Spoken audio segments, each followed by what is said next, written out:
Hello and welcome back to Astronomy Daily, the podcast that brings you the latest news from across the cosmos. I'm Avery. And I'm Anna. It's great to have you with us.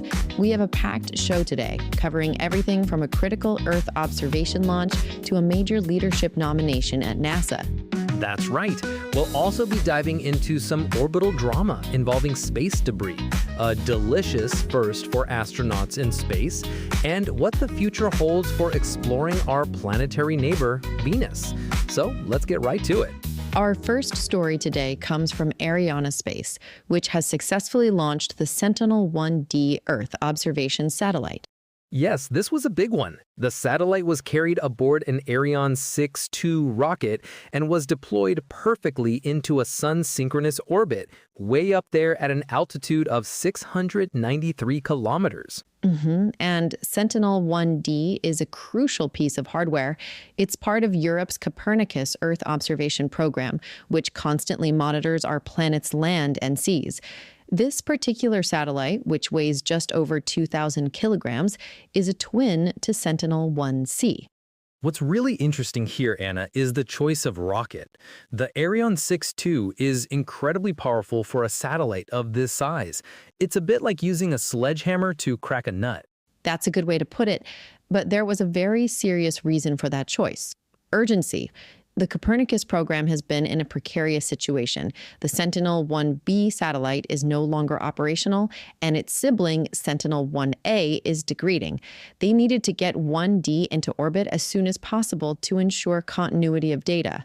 Right, so it was a case of taking whatever ride was available first. Once it's fully commissioned, Sentinel 1D will take over the primary role from the aging Sentinel 1A, securing a vital stream of environmental data for Europe and the world. A huge relief for the program, I'm sure. Absolutely. Now, from European launches to American leadership, our next story is a significant political development for the future of space exploration. President Donald Trump has renominated billionaire philanthropist and private astronaut Jared Isaacman to serve as NASA's next administrator. This is huge news. Isaacman is a really well-known figure in the commercial space world. He's the founder of Shift 4 Payments, but more famously, he commanded the Inspiration 4 and Polaris Dawn missions. That's right. The Polaris Dawn mission even included the first ever private spacewalk. This isn't just a businessman being nominated. It's a seasoned aviator and a private astronaut who has experienced space firsthand.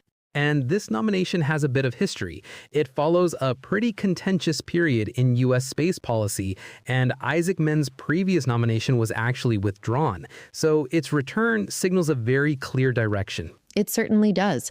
Isaacman has a very specific vision for the agency, which he calls his Athena plan. At its core, it favors fixed-price contracts for major projects and aims to cut through the bureaucracy. He wants to increase the number of astronaut launches and significantly expand commercial partnerships. So this renomination is really a strong push towards accelerating commercial innovation within America's space exploration efforts. It will be fascinating to see how it plays out in the Senate confirmation hearings. Indeed. But while new leaders chart a course for the future, present-day operations in space continue to face growing hazards. Our next story is a stark reminder of that. The return of China's Shenzhou 20 crewed spacecraft has been delayed. And the reason is pretty alarming: a possible impact with space debris. This is the first time a Chinese crewed return mission has ever been delayed by space junk, and it really highlights a problem that's only getting worse. It's a bullet that everyone in the space industry has been dreading. The incident has, unsurprisingly, renewed calls for much stronger international cooperation on managing space traffic. The low Earth orbit environment is becoming dangerously crowded. Right, but that cooperation is tricky, isn't it? Especially between the US and China, given the ongoing tensions.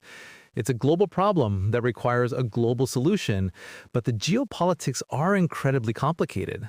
They are, For its part, China has been investing in technologies to mitigate these risks.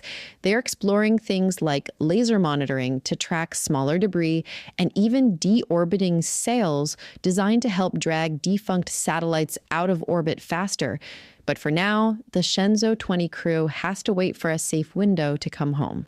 Well, on a much lighter note, while that crew waits to return, the new crew aboard the Tiangong space station have been making a very different kind of history, a culinary one. That's right, Avery. The astronauts on Tiangong have just held the first ever space barbecue. They used a brand new oven to cook chicken wings and peppered steak. I love this story. I saw pictures of the oven, and it basically functions like an air fryer. It's now a permanent addition to the space station's galley. Imagine being able to cook a proper meal like that in orbit. It might sound trivial, but this is actually a huge milestone for the psychological well-being of crews on long-duration missions. Food is a massive part of morale. Having variety and the ability to cook something fresh can make a world of difference. Of course, it's a taste of home. And the oven itself is an impressive bit of engineering designed to operate safely in microgravity without putting a major strain on the station's power grid. It's a small step for a steak, but a giant leap for astronaut comfort. A very poetic way to put it. This new crew from the Shenzhou 21 mission recently arrived to relieve the Shenzhou 20 crew, the ones who are now patiently waiting for their debris-free ride home. Well, let's look even further afield for our last story. From low Earth orbit all the way to our nearest planetary neighbor. For the first time in a while, Venus is alone. That's right. As we reported earlier, with the official end of Japan's long-running Akatsuki mission, Venus has no active spacecraft in orbit studying it. But that solitude is set to be temporary, as a new wave of exploration is planned for the next decade. It's a whole fleet, really. There's NASA's Davinci and Veritas missions, the European Space Agency's Envision mission, Rocket Lab's ambitious private Venus Lifefinder mission, and India's Shukrayan orbiter. Venus is about to get very popular.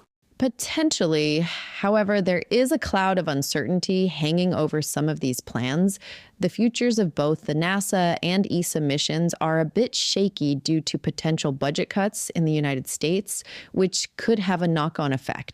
Let's hope they go forward because the science is so compelling. These missions aim to study everything from Venus's thick, toxic atmosphere to its volcanic geology and its potential for past habitability. Exactly. They're trying to answer one of the biggest questions in planetary science.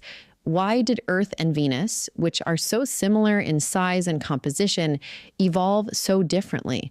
Why did one become a haven for life, while the other became a scorching hellscape? It truly represents a renewed interest in exploring Earth's evil twin. We have so much to learn from Venus about planetary formation and how fragile a habitable environment can be. And that brings us to the end of our news roundup. What a day, Avery. From urgent launches to political shakeups, orbital hazards, and a whole new focus on Venus. It just never stops. It's a constant reminder of how dynamic and exciting the field of astronomy and space exploration is. A huge thank you to all our listeners for tuning in to Astronomy Daily. We'll be back tomorrow with more updates from across the cosmos. Until then, clear skies and keep looking up.